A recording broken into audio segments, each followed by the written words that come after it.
देखें, बहुत सारे लोगों को जो पैसे की ज़रूरत होती है ना, तो वो लोन लेते हैं। उसमें से एक लोन आपको देखने को मिलेगा, वो है केसीसी लोन।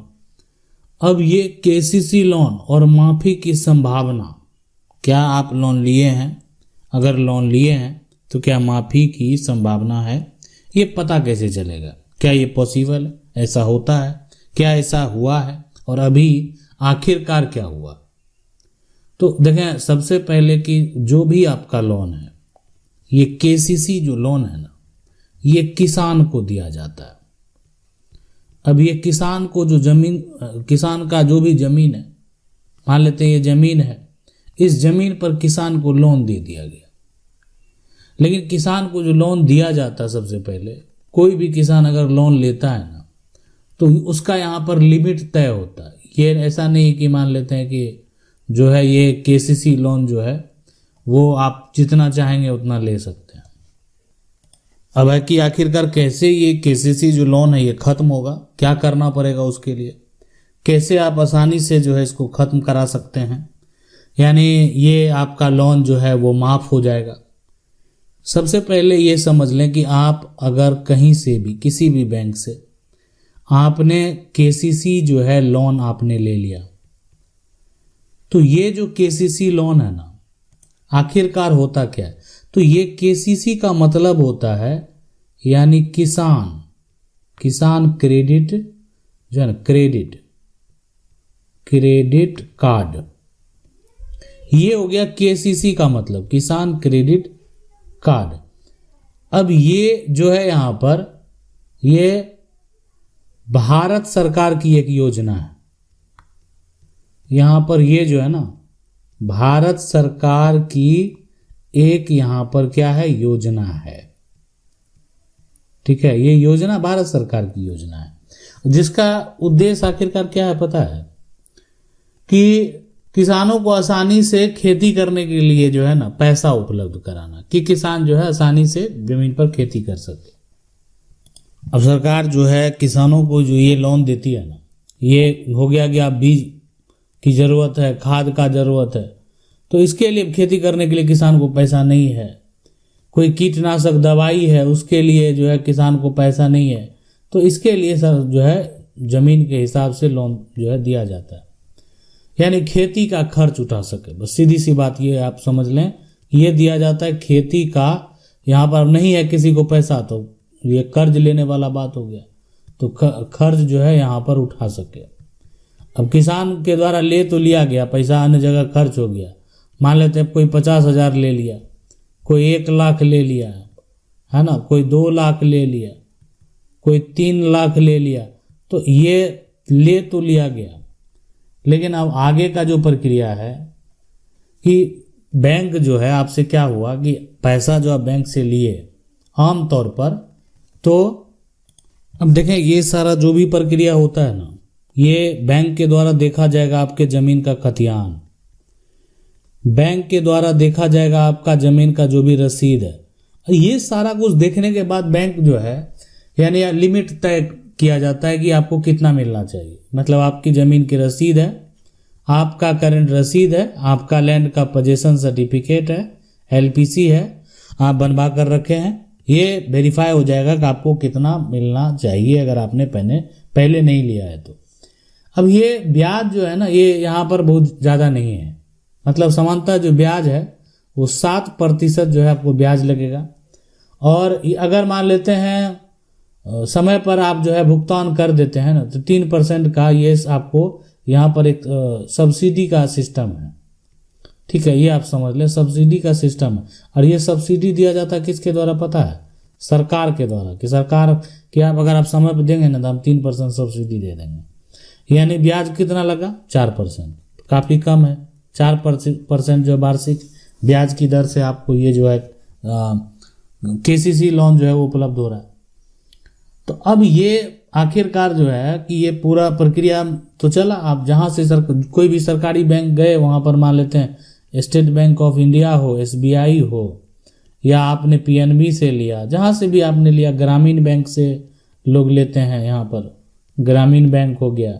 उसके बाद अन्य कोई जो है सहकारी बैंक हो, प्राइवेट बैंक हो, उससे आपने ले लिया, और लोग लेते इसीलिए कम ब्याज के लिए, जल्दी लोन मिल जाता है और यहाँ पर बार बार आवेदन करने की भी ज़रूरत नहीं होती है। ठीक है, तो अब ये हो गया कि आखिरकार ये तो ले लिया गया, प्रक्रिया आपने जो लोन को प्राप्त कर लिया, अब उसमें कुछ लोग विफल हो जाते हैं।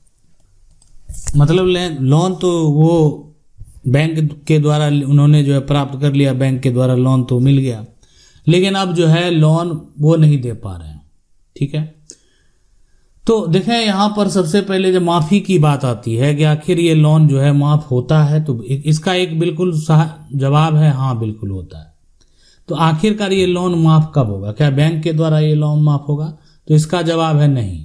लोन यहाँ पर ये माफ़ होता है, माफ़ यहाँ पर जो है होता है, लेकिन यहाँ पर ये दूसरा जो है बैंक के द्वारा तो नहीं। ठीक है, बैंक के द्वारा नहीं होता है। तो अब आखिरकार होता कैसे है? देखें, ये जब ये माफ़ी वाली बात होती है, आपको ये जो दिया गया ना केसीसी लोन, ये भारत सरकार की तरफ से जो है योजना के तहत दिया जाता है। अब है कि यहाँ पर जब वक्त होता है, यहाँ पर चुनाव आने वाला होता है, बहुत सारे राज्य में ऐसा देखने को मिलता है कि अब यहाँ पर इलेक्शन होने वाला है, कुछ दिन बाद, 1 साल बाद होने वाला है। तो अब ये चुनाव के समय जो सरकार का, मान लेते हैं सरकार के द्वारा ये फैसला लिया गया कि देखें किसानों के लिए कुछ नहीं किया गया, किसानों के लिए कुछ बेहतर किया जाए। और अगर मान लेते हैं एक तो चुनाव हो गया, दूसरा कोई यहाँ पर तबाही आ गया उस क्षेत्र में, तो ये वहाँ पर हो गया, बाढ़ आ गया उस क्षेत्र में, बाढ़ आ गया, किसान तो ऐसे ही बर्बाद है, अब तो खाने के लिए है तो पैसा कहाँ से देगा कोई। अगर किसी प्रकार का सूखा हो जाता है, वो क्षेत्र सूखा क्षेत्र भी हो जाता है, वहाँ कोई फसल सारा बर्बाद हो गया। तो अब ये बैंक के द्वारा जो है ये राहत योजना के तहत जो है क्या कर दिया जाता है, यानी लोन माफ़ कर दिया जाता है। तो ये बैंक के द्वारा नहीं, सरकार के आदेश के बाद, यानी बैंक को पैसा कौन देगा? सरकार, तो है ना। बैंक लोन माफ़ नहीं करेगा, कोई भी बैंक जो है ना लोन माफ़ नहीं करता। ठीक है, बिना योजना के कोई भी बैंक लोन माफ़ नहीं करेगा। लोन माफ़ होगा कब? यानी कब? सरकार के द्वारा। और सरकार का यहाँ पर ये स्कीम है, सरकार का अगर कोई स्कीम आता है तब ये आपका लोन माफ़ होगा। अब देखें, इसमें अगर बात करें टर्म एंड कंडीशन की, बहुत सारे टर्म एंड कंडीशन की, तो सबसे पहले आप अपना जो लोन है ना, वो लोन का टाइप जो है आपको जो चेक कर लेना है। तो अब अपना जो लोन टाइप चेक करेंगे ना, तो यहाँ पर देखें सबसे पहले कि आपका लोन आखिर है क्या? केसीसी। ठीक है, तो केसीसी जो है, मान लेते हैं ये कोई अगर आपका यहाँ पर फसल लोन है, तो ये माफ़ होने का संभावना होगा। अगर मान लेते हैं कि कोई जो है खेत के लिए कोई ट्रैक्टर ले लिया है यहाँ पर, तो ट्रैक्टर ले लिया है, कोई यहाँ पर जो पर्सनल जो है लोन ले लिया, तो कैटेगरी चेक करना बेहद जरूरी है। आगे लिए कौन सा लोन है, यहाँ पर गोल्ड लोन हो गया, तो ये आमतौर पर जो है इसका संभावना नहीं है, माफ़ भी होता है। उसके बाद जो किसान है, यहाँ पर बहुत ऐसा जो देखा जाता है कि किसान का कैटेगरी देखकर माफ़ किया गया। तो वहाँ पर क्या होता है कि एक किसान हो गया कि मान लेते हैं छोटा किसान है, छोटा किसान हो गया, तो देखें छोटा किसान के केस में क्या होता है कि इसको मान लेते कम भूमि है, तो उसको माफ़ कर दिया जाएगा, अन्यथा जो लोग हैं उसको माफ़ नहीं किया जाएगा। उसके बाद होता है कि यहाँ पर लोन की राशि, अमाउंट भी देखना है। तो अमाउंट में आखिरकार क्या देखना है कि मतलब कितना अमाउंट है। वो जगह सरकार का स्कीम आता है कि नहीं, जिसका 50,000 है, 50 यहाँ पर जो है 1000, उसको क्या कर दिया जाए? माफ़ कर दिया जाए। ठीक है, अगर किसी का मान लेते हैं 1 लाख है, तो ये हो गया कि उसको माफ़ कर दिया जाए। अब किसी का अगर 3 लाख है तो उसको माफ़ नहीं किया जाए, मतलब 50,000 माफ़ किया जाएगा, उसका 1 लाख माफ़ किया जाएगा, उसको अब बाकी शेष जो एक्स्ट्रा लिया है वो देना पड़ेगा। तो पूरा ये डिपेंड करता है सरकार की योजना के ऊपर है। अब यहाँ पर एक सबसे बड़ा जो समझने वाली जानकारी है और जानने वाली बात है कि बैंक में अपना रिकॉर्ड आप चेक करें। तो यहाँ पर जो है कि बैंक में आप अपना क्या करेंगे? रिकॉर्ड चेक करेंगे। देखें, लोन जो होता है ना, कोई भी लोन, ये लोन जो है या तो कोई भी, मान लेते हैं कहीं से आप लोन लेते हैं ना, तो एक या तो ये एक्टिव है, तो इसका मतलब है कि लोन अभी क्या है, चालू है, पैसा दिए, EMI दिए, या लोन जब पैसा जमा नहीं किए, जो भी कारण है। लोन अगर एक्टिव है तो इसका मतलब है कुछ राशि बचा हुआ है, आपने नहीं पे किया, या आपने पूरी राशि में से कोई भी रुपया आज तक दिया ही नहीं है, तो वो लोन क्या एक्टिव, अभी भी एक्टिव है, चल रहा है, बंद नहीं हुआ है। तो ये आपके लिए बड़ा समस्या है, लोन एक्टिव है आप और बार बार पैसा जो आप जमा नहीं कर रहे हैं, और एक्टिव हो गया, और यहाँ पर देख लेना एक लोन जो आपका है वो कहीं एनपीए तो नहीं हो गया। तो आखिरकार ये लोन एक्टिव और एनपीए, आखिर इसका मतलब क्या होता है? देखें, जो भी कोई भी लोन है ना, ये एनपीए होने का मतलब हो गया कि अब आप ये समझ गया ना बैंक कि ये मेरा लोन जो है ना वो डूब गया है। एनपीए का मतलब सीधा सा आप समझ लें डूबा हुआ, जो है डूबा हुआ लोन, हुआ लोन, ये है नॉन परफॉर्मिंग एसेट। तो ऐसा लोन हो गया कि जो वापस नहीं कर पा रहे हैं हम। और अक्सर क्या होता है, कोई भी व्यक्ति मैंने कोई भी अलग अलग टाइप का लोन है ना, अगर 90 दिन तक मान लेते हैं, यानी 3 माह तक जो है, कोई मान लेते ईएमआई है, ठीक है, ईएमआई है, नहीं भरा, तो बैंक जो है लोन एनपीए घोषित कर सकता है, यहाँ पर कर देता है।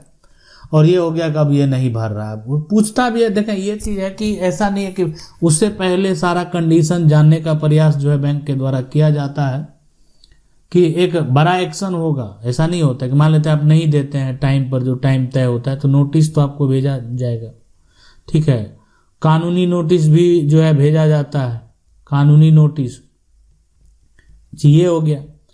उसके बाद ये एक हो गया कि लग गया कि नहीं अब ये तो ऐसे भी नहीं दे रहा है, तो आपको बना दिया जाता क्या, नोटिस भेज दिया, आपको बना दिया जाता डिफ़ॉल्टर।